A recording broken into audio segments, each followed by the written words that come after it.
তুমি কতদিন পর কলমি শাক খাচ্ছ?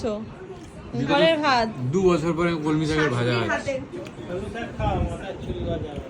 হ্যাঁ, ওখানে না জানো তো টাকলা হয়ে যাচ্ছে, ধীরে ধীরে চুল টুল কমে যাচ্ছে। আমার তো বেশি হয়েছে, তাও আমি কলমি শাক খাবো না। ওই জন্য তো তোকে দেইনি। আমার দিদা বলে যে কলমি শাক খেলে নাকি চোখে জ্যোতি বাড়ে। হ্যাঁ, চুল বাড়ে, আর শাক খেলে চুল শাক খেলে চুলটা হয়। চোখে জ্যোতি। বাবা কত জোরে আওয়াজ। আর আমাকে এখানে নিম বেগুন দিয়েছে, এসেই আমাকে তেতো খাওয়াতে বলছে, তেতো খেতে আগে বলছে। মিঠা পরে মিঠা। এখানে ডায়লগ মারছে বসে বসে। আগে দিতা পরে মিঠা, রাত্রে খাবো পিঠা। কলমি শাক খাওয়ার পর নিম বেগুন খাচ্ছে, নিম তেতো। বেগুন খাচ্ছে, দেখেছিস তো? হ্যাঁ? ঘরে নতুন জামাই এসেছে, নিম বেগুন খাচ্ছে। জোরে বলো, কি বলছো? কত সুন্দর হয়েছে নিম বেগুনটা। ঘরে নতুন জামাই হ্যাঁ, এসেছে। এটাই শুনতে এসেছিলাম, কত সুন্দর। চুপচাপ।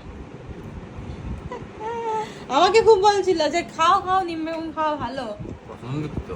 প্রচন্ড তিতো। তেতো খাওয়া ভালো। এতদিনে ওখানে যা দূষিত খাবার খেয়ে এসছো, এখানে এসে না, ওর নিম বেশি। বেগুন। পুরো কাঁচা পাতা দিয়েছো। হুম, এই জন্য তার সাথে দিদি নরম পাতা দিয়া। না তেতো খেতে হবে। এতদিন ওখানে তেতো খাওনি।